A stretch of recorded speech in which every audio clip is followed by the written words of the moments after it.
la dépouille mortelle des choses arrivées. Le Premier ministre Ahmed Bakayoko est arrivé en Côte d'Ivoire.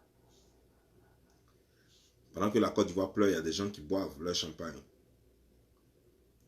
Pendant que toute l'Afrique pleure, il y a des gens qui boivent leur champagne. Il y a des gens comme ça, même étant opposants, c'est leur étoile. Quand ils meurent, tout le monde pleure. Tout le monde pleure parce que tout le monde bénéficiait de leur largesse. Mais moi, il y a une chose que je n'ai jamais compris. Il y a des gens qui attendent que des gens meurent avant de dire que lui, là, il était trop bon. Avant de dire que lui, là, on l'aimait trop. C'est ce que je n'ai jamais compris, au fait. Et moi, je n'aime pas l'hypocrisie. Quand quelqu'un vit et que tu l'aimes, il faut lui montrer que tu l'aimes. N'attends pas sa mort pour dire que je l'aime. Bizarrement, Soro Guillaume et son clan ont toujours combattu Ahmed Bakayoko ici. C'est aujourd'hui, là, que du coup, ils deviennent les premiers fans d'Ahmed Bakayoko. Je n'arrive pas à comprendre cela. Je n'arrive pas à comprendre cela. Parce que, vous voyez, qui a envoyé cette histoire de drogue là sur les réseaux sociaux? Que Ahmed Bakayoko est, jusqu'à même, il y a la fille qui est aux États-Unis ici, là, qui l'avait surnommée, elle quelque chose, là, capot de quoi. Elle parlait d'Ahmed Bakayoko, et vous le savez tous. Du coup, cette même personne fait une vidéo pour demander aux nordistes que non, nous on aime trop Ahmed Bakayoko, qu'on l'a tué. Mais la question que je me pose, vous les nordistes, si jamais on mettait Ahmed Bakayoko en prison, comme on le dit, parce que ici, là, quand on prend les gens qui vendent la drogue, là, quand la DIE prend les gens qui vendent la drogue, là, ce n'est pas de l'amusement. Eux-mêmes, ils ne savent pas quand est-ce qu'ils vont sortir de prison. C'est-à-dire que tu vas vieillir, c'est ta mort, en fait. Parce que tu vas vieillir en prison. Ce n'est pas les histoires de 10 ans, de 20 ans. Non. Quand on te condamne là-bas, d'abord même avant le procès même peut prendre plus de 10 ans. Le procès peut prendre même 15 ans, 20 ans. Sans compter maintenant ta peine, qui peut être même à perpétuité, généralement. Et en plus, quand eux, ils te prennent, c'est qu'ils ont toutes les preuves. Parce qu'ils ne s'amusent pas à prendre les gens. Donc quand les gens s'asseyaient sur les réseaux sociaux pour dire que Ahmed Bakayoko était vendeur de drogue, qu'il fallait qu'on l'arrête, et qu'il a un réseau jusqu'au Mexique, qu'il a un réseau jusqu'en Colombie, et que les gens montraient les bateaux par qui ils passaient, et que ses alliés maliens, le fils de l'ancien président ATT, et que c'est avec lui que Ahmed Bakayoko vendait la drogue et tout ça. Les gens ont oublié que il faisait du mal au Nord. Ou bien c'est du coup, c'est quand il meurt qu'il devient le fils du Nord, ou alors il était déjà le fils du Nord. Quand même on l'accusait. Ouais, je n'aime pas l'hypocrisie et je n'aime pas le mensonge. Les gens cherchent la bête noire partout alors que la bête noire elle est devant nous. Celui qui disait qu'Ahmed Bakayoko était terroriste, qu'Ahmed Bakayoko était vendeur de drogue et qu'Ahmed Bakayoko, les Américains devaient l'arrêter. C'est celui-là qui ne peut que se réjouir de la mort d'Ahmed Bakayoko. Mais bizarrement, c'est cette même personne qui dit non, on a perdu notre fils. Ils sont en train de tuer notre fils. On est en train de faire ceci, on est en train de faire cela. Vous les nordistes, réveillez-vous. Voilà le tueur de notre fils. Dites-moi, est-ce que c'est Alassane Draman Ouattara qui a fait un journal pour dire que Ahmed Bakayoko était terroriste? Est-ce que c'est le fils, c'est le petit frère d'Ahmed Bakayoko, d'Alassane Draman Ouattara, qui a dit que Ahmed Bakayoko était un vendeur de drogue? Non. Est-ce que c'est la famille d'Alassane Draman Ouattara qui a fait un audio disant au Burkinabé que Ahmed Bakayoko est en train de trafiquer quelque chose contre lui pour que lui, il soit plus aimé par Alassane Draman Ouattara? À partir de ce moment, vous voyez qu'il y a une jalousie qui a commencé il y a longtemps. Et pourtant, le monsieur a été très simple. Quand toi, tu étais Premier ministre, le monsieur t'appelait Premier ministre. Il a même fait tes éloges à un certain moment donné, parlant des choses, comment des rencontres, des meetings et des sittings. Il a même fait tes éloges, toi, Soro Guillaume. Ahmed Bakayoko a fait tes éloges. Il t'appelait Premier ministre. Malgré qu'il était plus âgé que toi, il se courbait pour te saluer parce qu'il connaît l'autorité. Et toi, à ton tour, tu appelles des gens en coulisses pour le vilipender. Tellement tu voulais le nuire que tu passais par tous les moyens. Jusqu'au 9, tu as lancé tes sbires pour faire croire à tout le monde que Ahmed Bakayoko était toujours vendeur de drogue. Et que tout récemment, on a attrapé une cargaison de drogue et que ce serait la cargaison d'Ahmed Bakayoko qui travaillerait pour Alassane Draman Ouattara. Du 9 à minuit, au 10, du coup, Ahmed Bakayoko devient tout blanc. Il devient celui-là que Alassane Draman Ouattara avait tué. Mais moi, je veux comprendre une chose. Parce que, vous voyez, c'est pour ça que nous sommes allés à l'école, hein, pour comprendre, pour se poser des questions et comprendre. Analyser. Donc, moi, je veux comprendre bien. Je veux bien comprendre, je veux bien croire que Ahmed Bakayoko est le vendeur, le El Capo de la Côte d'Ivoire, qu'il est vendeur de drogue. Je veux bien croire à cela. Mais, lorsqu'on dit Ahmed Bakayoko est vendeur de drogue, la vidéo est encore là. Et que Ahmed Bakayoko travaillerait pour Alassane Draman Ouattara, la vidéo est encore là. Chris Yapi a fait vidéo pour ça. Et celle qui est aux États-Unis ici, là, elle a fait vidéo pour ça, parce qu'elle ne fait que relayer tout ce que Chris Yapi dit. Quand on dit comme ça, est-ce que Alassane Draman Ouattara va donc tuer celui qui lui rend service, celui qui vend sa drogue? Ça, c'est une question. Mais je comprends encore, on parle à des illettrés, à des gens moins cultivés, à des gens qui ne comprennent rien, et donc qui ne font pas assez d'analyse. Donc moi, je suis en train de vous dire que Ahmed Bakayoko vend de la drogue pour Alassane Draman Ouattara, et le lendemain, je viens vous dire que non, Alassane Draman Ouattara a tué Ahmed Bakayoko parce que il voulait donner le pouvoir à son fils. Alors qu'on a saisi tout récemment des milliards de drogues, plus d'1 milliard de drogues, et qu'on dit que c'est Ahmed Bakayoko qui aurait fait partie, qui aurait fait rentrer cette drogue-là en Côte d'Ivoire au compte de qui? Au compte de choses comme des genres, Alassane Draman Ouattara. Donc, Alassane Draman Ouattara n'aime pas l'argent, quoi. Mais s'il voulait tuer Ahmed Bakayoko, pourquoi ne pas attendre jusqu'en 2024 pour le tuer en seulement? Puisque le challenge, c'est en 2025, c'est pas maintenant. Mais ils ont encore 5 ans devant eux. Et au moment où, surtout que la drogue marche pour eux, au moment où on peut faire rentrer des cargaisons de drogue, c'est en ce moment-là que lui, il choisit pour tuer celui qui lui fait rentrer de l'argent. Vous voyez, c'est ça le problème au fait. Quand vous avez affaire à des gens qui ne réfléchissent pas et qui font sortir juste des mots qu'ils ont vus quelque part, ou bien qu'ils ont entendus, ils n'ont même pas vu parce qu'ils ne lisent pas. Mais des mots qu'ils ont entendus, ou parce que juste quelqu'un a dit quelque chose, ils vont répéter sans intelligence. C'est ça le problème que nous avons en Côte d'Ivoire. Des gens aiment trop les répétitions, comme la façon quelqu'un tape tam-tam, et puis juste la personne écoute le son et puis danse. Vous ne vous posez pas des questions. Que quelqu'un me dise ici que ce que je dis est faux. Est-ce que le 9, Chris Yapi et choses n'ont pas fait des vidéos pour dire que la cargaison qui a été trouvée en Côte d'Ivoire, que cette cargaison était d'Ahmed Bakayoko et que c'est Alassane Draman Ouattara, c'est pour Alassane Draman Ouattara qui travaille. Vous êtes tous là, témoins avec moi. La vidéo est encore là, les 2 vidéos sont encore là. Vous allez sur Twitter, vous allez voir pour choses comme les Chris Yapi, vous allez sur Facebook, vous allez voir pour l'autre, celle qui est aux États-Unis ici.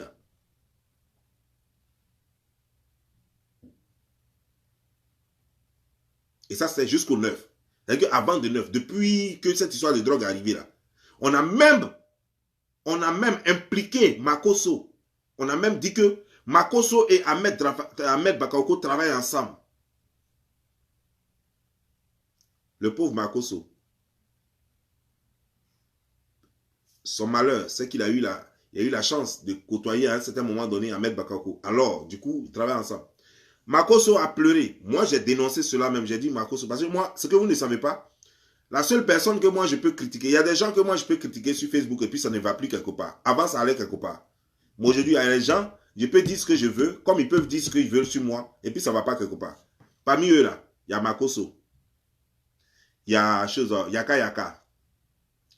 Il y a Aya Robert. Et puis il y a Louise Makosso.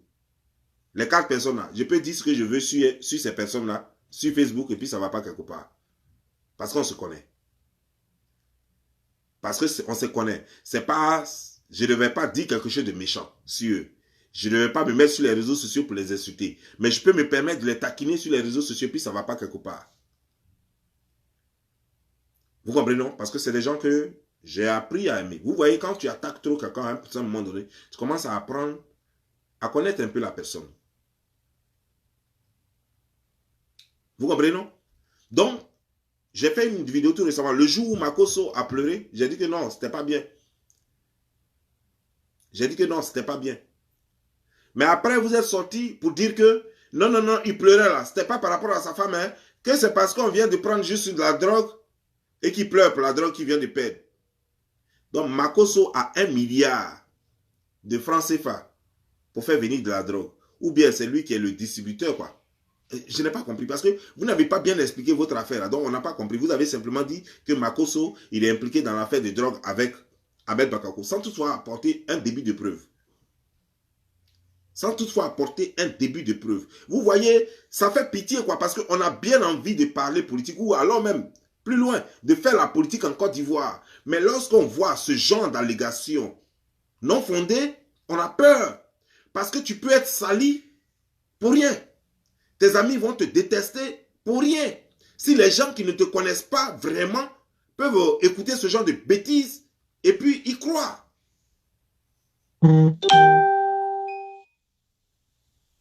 Et du coup, en moins de 24 heures, ce monsieur-là devient le sauveur du Nord. Et pourtant, si Ahmed Bakako avait dit que je vais être président du Nord, vous alliez commencer à dire que comment vous, le Nord, vous allez supporter un homme comme ça, un vendeur de drogue. Si Ahmed Bakako avait dit je vais être sénateur de tout le Nord, vous alliez dire Ahmed Bakako, comment ça lui là, vous alliez sortir tous ses défauts. Il chie sur les gens, il leur donne maladie, il est rosicrucien ou bien franc-maçon, je ne sais pas quoi, il est vendeur de drogue, il est tous les démons. En lui seul, il regroupe tous les démons. En lui seul, il regroupe tous les démons. Mais du coup, dès qu'il meurt net là, il était trop bien. On a perdu un fils du Nord. Les nordistes ne doivent pas laisser ça. Ils sont en train de bouffer tous les fils du Nord. On a oublié que tantôt, c'est nous qui voulions y tuer ce fils du Nord. C'est nous qui avons dit que le fils du Nord était vendeur de drogue. C'est nous qui avons dit que ce fils du Nord tuait sur des gens pour prendre leurs armes. On a dit tous les trucs. On a dit, c'est nous-mêmes encore qui avons amené sur les réseaux sociaux pour dire qu'Ahmed Bakako avait tué Didier Arafat. Ce sont les mêmes soroïstes qui ont amené ça sur les réseaux sociaux ici. Ce ne sont pas les Gors, ce n'est pas quelqu'un d'autre. Ce sont les soroïstes qui ont lancé ça sur les réseaux sociaux ici pour dire que Ahmed Bakako a tué son filleul Didier Arafat. Donc ce criminel-là, s'il meurt, vous deviez applaudir. Ayez le courage d'applaudir. Que de faire croire que non, vous l'aimiez trop et que le Nord vient de perdre un fils et que c'est Alassane Draman Ouattara qui l'aurait tué. Je ne veux pas, je ne veux vraiment pas y penser, quoi. Parce que, au fait, ceux qui vous écoutent, je me demande même s'ils ont un cerveau. Parce que quelqu'un qui est doté d'une cervelle ne peut pas écouter ce genre de baliverne. Quelqu'un qui est réfléchi ne peut pas écouter ce genre de contradiction en 1 minute. Ça ressemble à une maladie. Apparemment, vous avez la maladie d'Alzheimer. Vous dites quelque chose et juste le lendemain, vous oubliez ce que vous avez dit il y a peu. Parce que vous pouvez faire 2 vidéos dans la même journée qui sont en contradiction, en parfaite contradiction. Je n'arrive pas à comprendre. Moi, quand je n'aime pas quelqu'un, je lui dis, toi, je ne t'aime pas. Si moi, Alassane fait quelque chose, je le regarde droit dans les yeux, je me mets sur mon ordinateur, mon téléphone, et puis je lui dis ce que je pense. Et demain, je ne vais pas dire le contraire. Si je dis à Ahmed Bakako, je ne l'aime pas, c'est que je vais aller jusqu'au bout. Mais vous, vous attaquez les gens, et du coup, vous voulez les lier au Nord. Mais pourtant, vous êtes du Nord. Si vous êtes du Nord et que vous aimez très bien les nordistes, mais supportez tous les nordistes qui sont dans le gouvernement d'Alassane, pourquoi vous attaquez matin, midi, soir? Vous avez attaqué Tunkara ou bien je ne sais pas comment il s'appelle là. Vous avez attaqué Bitogo. Vous avez attaqué tous les nordistes, c'est vous qui les attaquez matin, midi, soir. Parce que nous là, nous les gens du sud, nous les gens de l'ouest, nous on ne connaît pas les nordistes. On ne connaît pas leurs secrets. On ne sait pas comment ils font pour réussir. On ne sait pas comment ils vivent. On ne sait pas s'ils vendent drogue. On ne connaît rien d'eux. C'est vous qui venez nous dire. C'est vous qui venez nous dire, vous les soroïstes là, c'est vous qui venez nous dire qui ils sont et comment ils vivent. Comment ils volent l'argent du pays, c'est vous qui venez nous dire. Et c'est bien. Si vous nous dites, mais si seulement c'était basé sur la vérité, si seulement c'était sincère ce que vous dites, mais c'est toujours à dessein. Parce que vous voulez les faire détester par des gens. C'est pour cette simple raison-là. Pourquoi vous voulez les faire détester par les gens? Pour que vous soyez plus aimés au Nord. Parce que vous avez perdu le Nord. Parce que vous n'arrivez pas à convaincre le Nord. Et pourtant, c'est très simple. Pour convaincre le Nord, c'est très simple. Assalfo n'est pas de l'Ouest. Mais Assalfo, il est aimé à l'Ouest. Assalfo n'est pas du Sud. Mais Assalfo est aimé au Sud. Demandez-vous comment il y a fait. Ce n'est pas magie. Il n'est pas allé voir un marabout malien, ou bien un marabout burkinabé, ou bien un marabout guinéen pour arriver à cela. Il a fait école au sud. Assane Vauvien n'a pas besoin de gars d'école au sud pour passer. Il est aimé. Il n'a pas besoin de tambour autour. D'ailleurs, même il mange toujours le garba là-bas, le mambo là-bas. Sans garde de corps. Il garde sa voiture quelque part et puis il marche. Et puis il salue toutes les vendeuses d'à côté là. Et puis il rentre, il s'assoit, il mange son garba. Jusqu'à aujourd'hui. Même chose là. Le jour où il a vraiment trop envie de manger garba et qu'il a le temps, il dit à ses gars, il dit allons-y là-bas. Les gars sont dans leur jean et puis ils vont s'asseoir et puis ils mangent garba. Il est aimé là-bas. Solo Guillaume n'est qu'à aller, sans garde de corps, il n'est qu'à aller à Bobo. Il n'est qu'à aller à Numambo. S'il n'a pas couru, est-ce que lui-là peut courir encore? Il y a son ventre qui est devant lui là. Est-ce qu'il peut courir? S'ils ne l'ont pas tabassé. C'est ça le problème. Solo Guillaume n'est qu'à aller au nord, sans garde de corps. Il va apprécier. C'est ça la vérité. Si Solo Guillaume, avec tout l'argent qu'il a volé, avec les banques qu'il a dévalisées, s'il pouvait mettre ne serait-ce que 2 usines, j'ai dit 2 usines seulement au nord, il n'a pas besoin de dire aux nordistes que non, Alassane est en train de vous tuer pour qu'il soit aimé au nord. Il n'a qu'à mettre seulement 2 usines. Usine de transformation de coton et l'autre là, comment dire, il y a un produit là-bas que les gens cultivent là-bas. Tu mets les 2 là-bas. Au nord, là, dans le nord, il y a le nord, il y a le sud du nord et il y a le nord du nord. Tu mets une usine au nord du nord, tu mets une usine au sud du nord, ou bien tu mets une usine à l'ouest du nord, tu mets une usine à l'est du nord. Et puis c'est fini. Tu vas te faire aimer. Tous les nordistes seront avec toi. Au lieu de rester là, non, non, non, non, moi, c'est moi qui vous aime. Les autres ne vous aiment pas. Pourtant, toi, tu as fait plantation de, tu as fait une ferme.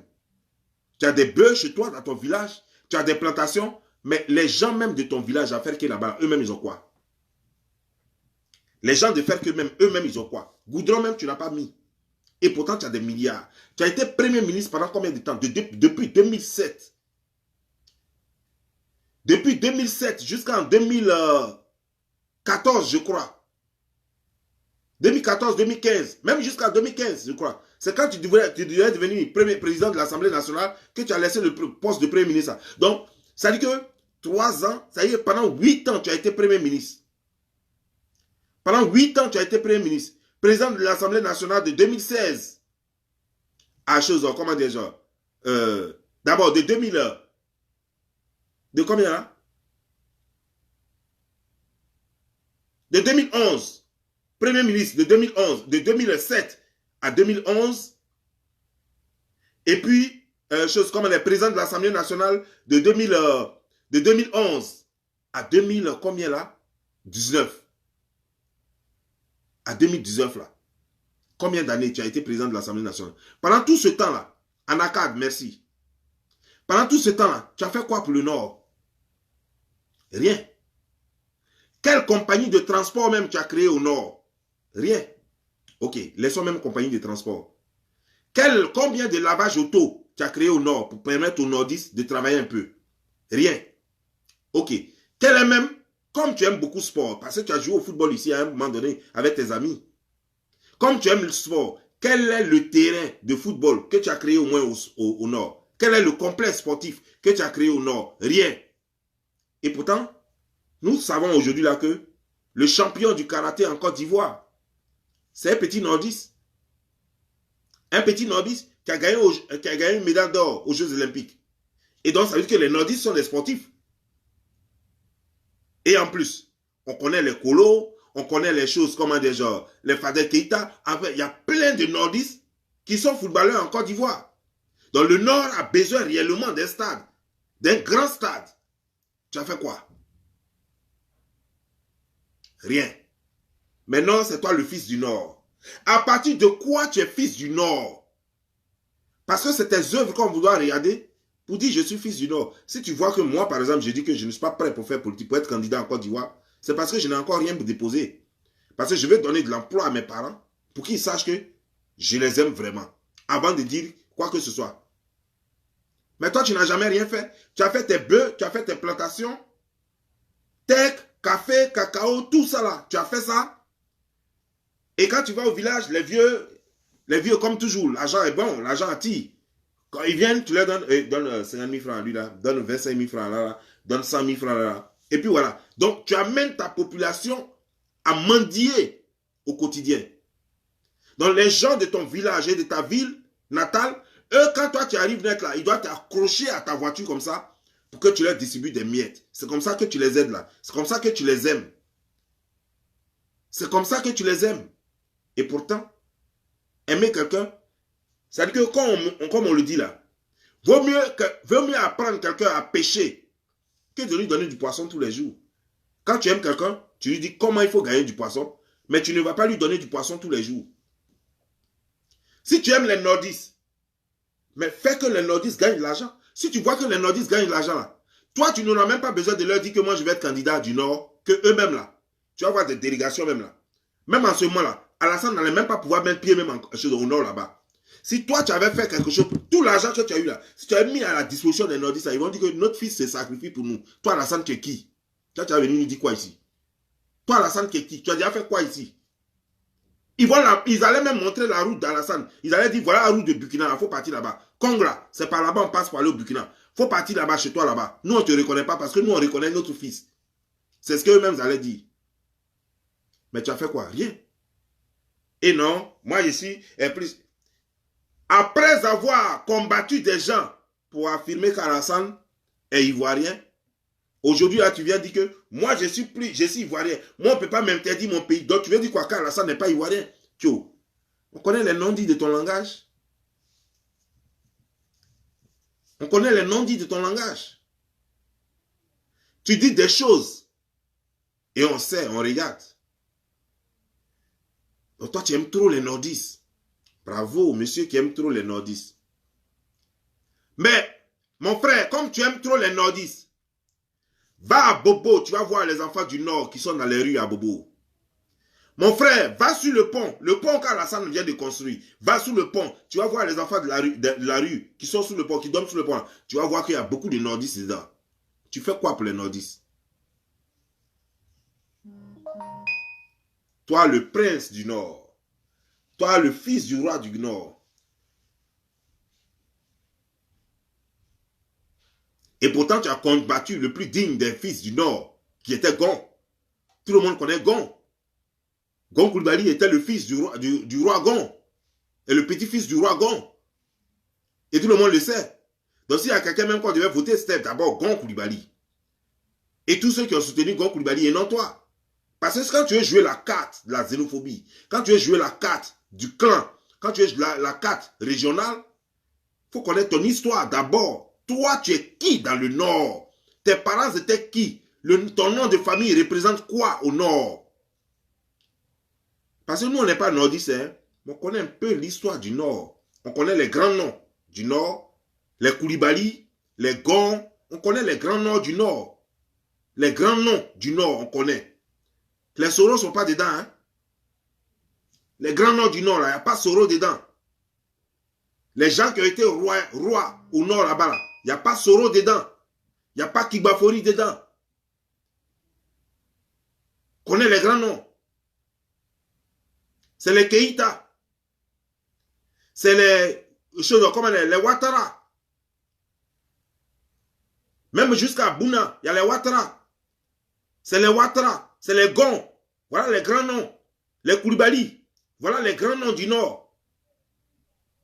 On n'est pas du Nord, mais on connaît. Donc quand tu veux dire que je suis trop du Nord, là, dis ton nom de famille, là, dis l'histoire de ton nom de famille pour qu'on sache que vraiment tu es du Nord. Que le Nord doit te prendre comme leur fils. Tu n'es rien, un Soro. Un Soro, c'est quelqu'un qui se cherche. Les Soros, c'est les griots. Les Soros, c'est les griots. C'est les forgerons. Est-ce qu'un Soro peut parler devant un Coulibaly, ou un Ouattara, ou un Gon? Tu connais la limite. Mais je ne vais pas rentrer dans ça. Je ne veux même pas rentrer dans ça. Mais nous, je veux parler du moderne. Le moderne voudrait que tu apportes quelque chose à ta région. Ce n'est pas l'argent qui a manqué. Jusqu'au jour d'aujourd'hui où on parle là, tu as encore mine d'or chez moi là-bas à Divo. Que tu exploites illégalement. Cet argent-là va où? Est-ce que c'est au nord, ça va? Ça ne va pas au nord. Cet argent part où? Le cacao que tu faisais passer par San Pedro, l'argent est parti où? Tu as fait quoi pour les nordistes? Et pourtant, tu as appelé les nordistes à joindre ta cause. Beaucoup d'enfants du nord sont morts dans ta cause. Certains que toi-même tu as tués, et certains qui sont morts par les balles des adversaires. Tu as fait quoi pour leurs parents? Ces orphelins-là, tu as fait quoi pour eux? C'est pas Alassane qui est venu mettre du baume sur leur cœur. Toi, ta rébellion leur a apporté quoi? Et pourtant, dans ta rébellion, beaucoup de personnes ont eu des postes, y compris toi. Vous avez eu des postes. Mais avez-vous cotisé, ne serait-ce que pour les gens, les vieilles personnes, au nord, pour les enfants, au moins un hôpital pour les nordistes? Mais tous ceux qui ont participé à la rébellion, est-ce que c'est pas pour ça aujourd'hui qu'on dit que non, comment dire, genre, que les rebelles là, ils étaient de Alassane Draman Ouattara? Mais les gens avaient oublié que dans l'accord, il était dit qu'après les élections, que celui qui est au pouvoir doit prendre en charge les rebelles, ceux qu'on a désarmés. Les gens ont oublié ça.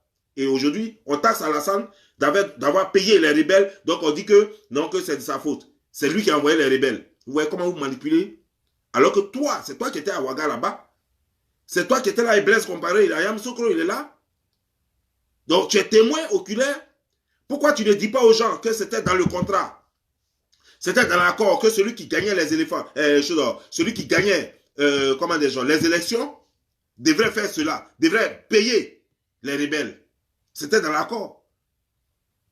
Gbagbo le sait, toi Soro Guillaume tu le sais, et Alassane le sait, puisque vous tous vous aviez les copies de l'accord. Alassane a respecté son engagement selon l'accord de Ouagadougou. Et toi, quel est ton engagement vis-à-vis de ta population que tu as malmené, ce que tu as utilisé? Les jeunes sont morts. Boaké, que tu as détruit carrément. Mais il n'y a pas trop longtemps de cela que les étudiants à Boaké. Pendant Covid-19, là, les étudiants à Boaké ne savaient pas quoi faire. Il n'y a même pas d'argent pour manger. Tu as fait quoi pour les étudiants à Boaké? Les jeunes de Boaké, comme tu te dis jeunes. Les jeunes de Boaké ont fait des SOS ici. Les vidéos sont là encore. Les gens n'avaient même pas à manger. Les gens n'avaient même pas à manger.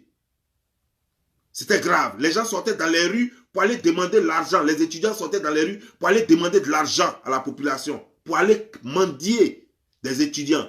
Comment veux-tu qu'un étudiant, toi qui as été étudiant, toi qui as été chef des étudiants, comment peux-tu permettre dans une zone que tu as défigurée, comment peux-tu permettre que des jeunes restent dans cette zone, des étudiants restent dans cette zone-là, affamés? Comment on peut étudier quand on est affamé? Ce ne sont pas l'une de tes revendications quand tu étais étudiant?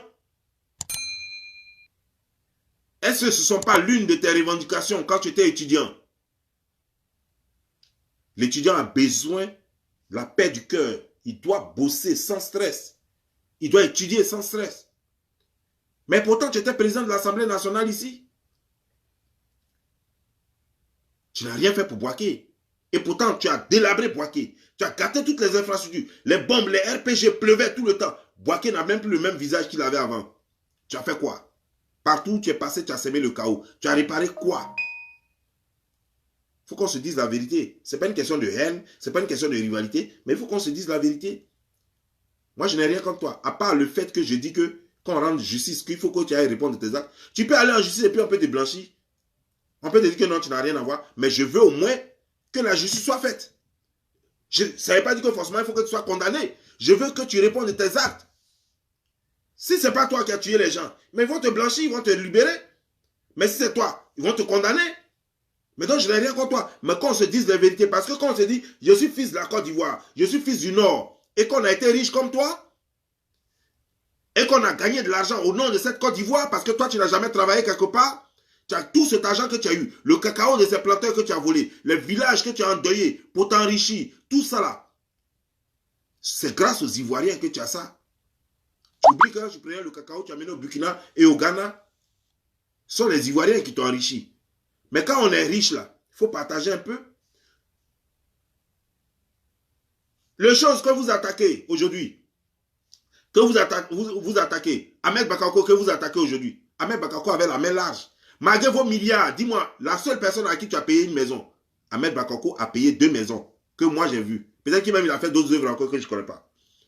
Il a payé une maison à la maman de Didier Arafat. Il a payé une maison à l'enfant de Didier Arafat. Voilà ce qu'Ahmed Bakako a fait. Il n'était pas obligé de le faire. Est-ce que c'est son enfant? Est-ce que c'est son enfant? La mère et le père de Didier Arafat ne sont pas du Nord. Ne sont pas de sa famille. Ne sont pas RHDP. Mais il a fait. Il a fait parce qu'il estimait cet enfant-là. Et toi? Il a fait parce qu'il a pitié. Sinon, après avoir fait les funérailles, il a obligé Alassane Draman Ouattara à dépenser plus de 100 millions pour faire les funérailles de Didier Arafat comme un roi. Toi, tu as déjà fait quoi? Les gens qui meurent chez toi, tu as déjà fait quoi pour eux? Des gens même qui n'arrivent même pas à payer leur maison, tu fais quoi pour eux? À Guitry, chez Le Bognon là-bas, tu as fait quoi? Tous les gens qui se sont battus pour toi, tu as fait quoi? Tu fais quoi pour eux? Rien. Et c'est toi qui dis. Même tes proches collaborateurs, tu n'as rien fait, c'est pour le Nord, tu as fait quelque chose. C'est pour le Nord que tu vas te battre. Tu vas faire quoi au Nord? Tu vas faire quoi au Nord?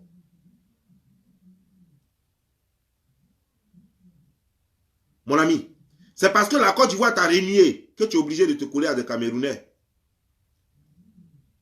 C'est parce que la Côte d'Ivoire t'a renié que tu es obligé de te coller à Franklin Nyamsi. Voilà un monsieur, par exemple, comme Franklin Nyamsi, qui ne vaut rien, à part le fait d'avoir un diplôme. Mais le diplôme, c'est quoi au juste de nos jours? Un diplôme, ce n'est rien. Un Franklin Nyamsi, qui ne sait même pas qu'il vit en... On dit qu'il a la nationalité franco-camerounaise. Mais apparemment, il vit sur 2 cieux au Cameroun là-bas. Il ne voit pas tous les problèmes. La terre est rouge au Cameroun. Il ne dit pas à Paul Biya d'aller mettre goudron partout. Yaoundé, la capitale, la terre est rouge. Il n'y avait pas goudron. Il ne voit pas ça. Et pourtant, il est dans le Cameroun là. Il ne voit pas les universités délabrées au Cameroun. Ce Franklin Nyamsi, c'est lui qui a venu parler de Côte d'Ivoire. Quand lui-même, il n'a pas encore fini de faire son pays natal.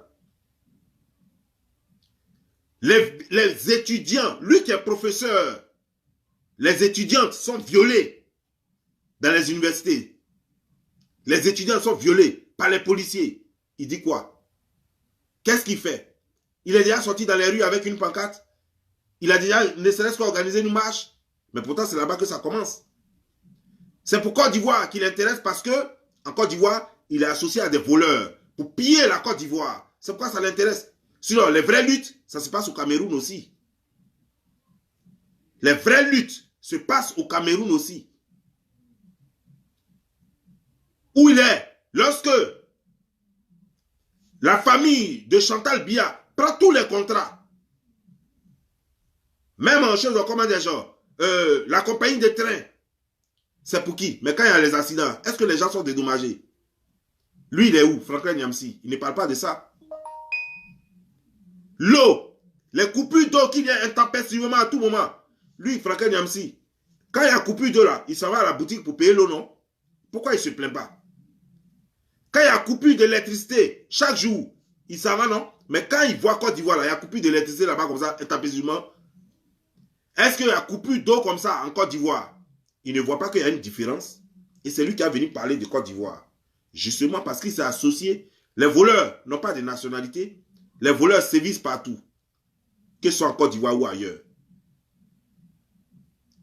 Un groupe de voleurs, un groupe de truands qui se sont regroupés pour faire leur sale besogne. Et ça s'appelle politicien. Et pourtant, pour faire la politique en tant qu'Africain, tu dois commencer par chez toi. Chez toi, un pays de non-droit. Un pays au Cameroun où un commissaire rentre dans une radio et gifle et frappe l'animateur. Et puis ça ne va pas quelque part. Et c'est toi qui as venu donner des leçons à la Côte d'Ivoire. C'est toi qui as venu faire des leçons à la Côte d'Ivoire.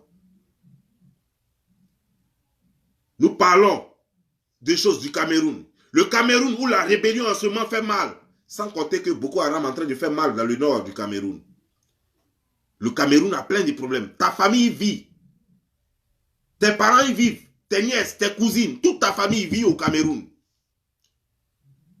Les gens de Bamenda, les anglophones sont en train de progresser. Boko Haram, chaque jour que Dieu fait, Boko Haram prend des esclaves, enlève des enfants, enlève des écolières. Tous les jours que Dieu fait, ta famille est en danger, ta famille est stressée tous les jours. Ça ne te préoccupe pas. C'est ce qui se passe en Côte d'Ivoire. C'est ce qui te préoccupe. C'est ce qui te préoccupe. Et c'est toi qui vas venir nous parler. Toi, tu as quelle leçon à nous donner? Toi, un franco-camerounais, tu as quelle leçon à nous donner? Quand les gilets jaunes sortaient en France, toi, tu étais où? On t'a vu dans les rues de France, en train de marcher avec les gilets jaunes? Et pourtant, tu es français. Franklin Nyamsi, tu es français. Mais on ne t'a pas vu dans les rues avec les gilets jaunes. Apparemment, les problèmes de la France et du Cameroun, ça ne t'intéresse pas. Il y a quoi en Côte d'Ivoire là-bas? Et puis, c'est là-bas qui t'intéresse. Qu'est-ce qui se passe en Côte d'Ivoire là-bas? Et puis, c'est là-bas qui t'intéresse. Mais justement, parce que là-bas, vous avez tellement volé que vous voulez continuer de voler. Parce que là-bas, on peut voler. Parce qu'au Cameroun, tu ne peux pas te permettre de voler parce que les gens vont te frapper jusqu'à mourir. Au Cameroun, toi, tu n'as plus ta place parce que Paul Biya a recruté déjà ses voleurs qui sont autour de lui. Il n'a plus besoin de d'autres voleurs qui vont venir voir clair dans leur affaire. Donc là-bas, tu n'as plus ta place. Mais donc, tu t'es associé au spécialiste des vols en Côte d'Ivoire. Le spécialiste des crimes. Les gens de Bamenda n'ont pas besoin de toi. Et tu le sais.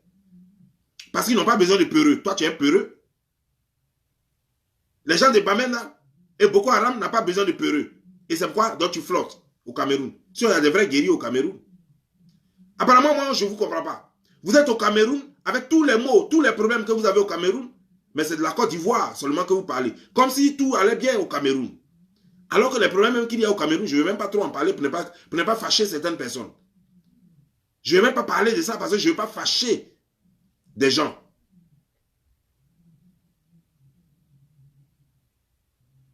Et c'est vous qui gueulez sur les réseaux sociaux. Tu viens tous les livres que tu as lus. Vous pensez que le fait de lire trop de livres fait de vous des intellectuels? Le fait de lire trop de livres et puis aligner les mots de tous les mots, le fait d'aligner tous les mots du dictionnaire, ça fait de vous des intellectuels? Vous n'êtes rien, vous n'êtes pas des intellectuels. Un intellectuel, c'est quelqu'un d'abord qui est honnête. Ça, c'est un intellectuel. Un intellectuel, c'est celui qui est honnête. Et que celui qui sait partager. Est-ce que vous partagez? Est-ce que vous êtes honnête? Vous n'êtes pas honnête, vous n'êtes pas des intellectuels. Vous récitez juste des dictionnaires. Non, je suis professeur. Ouais, et puis vous alignez les mots. Et puis c'est tout, je suis un intellectuel. Restez sur les réseaux sociaux, restez sur YouTube et autres, et faites vos miettes là. Et puis n'emmerdez pas les gens. Parce que vous n'êtes rien. C'est les naïfs qui peuvent penser que vous valez quelque chose. Toi, Franklin Nyamsi. Vous n'êtes rien. Si moi, n'importe qui, vous prenez un enfant de CM2, vous lui donnez des livres, il commence à lire des livres, il va répéter les mêmes mots là que vous utilisez. Il y a quoi dedans? Il y a quoi dedans? Le langage, c'est une question d'habitude. Le langage, les mots, tout est une question d'habitude. Ce que tu n'as pas l'habitude de répéter, ce que tu n'as pas, même si tu avais envie, même si tu avais l'habitude de dire ça avant, et que tu ne le dis plus pendant un certain temps, ça ne vient plus facilement dans ton langage, parce que ça ne fait plus partie de ton quotidien. Le langage, c'est une question d'habitude. Ça ne fait pas de vous des intellectuels. C'est parce que tout le temps, vous êtes en train de lire les mêmes choses, vous lisez des mots et que vous venez, et puis vous répandez ces mêmes mots-là sur les réseaux sociaux, que non, vous jouez les plus intellectuels ou les intellectuels. Vous n'en êtes pas. Vous n'êtes pas des intellectuels. C'est pas parce que d'autres ont l'habitude de manipuler d'autres langues et qu'ils oublient.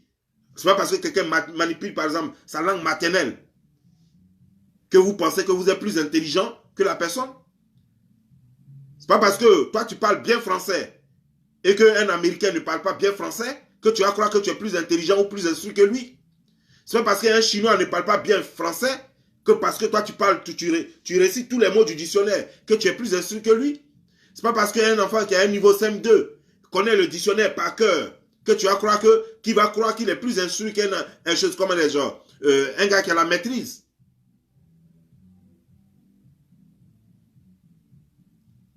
Vous pouvez leurrer des gens, vous pouvez mentir aux gens. C'est ce que vous faites. Et vous le faites bien d'ailleurs. Mais vous ne pouvez pas mentir tout le monde. Vous pouvez manipuler le peuple, mais vous ne pouvez pas manipuler tout le peuple. Si ce porte bien, c'est donc Joanny le Slameur. Ciao.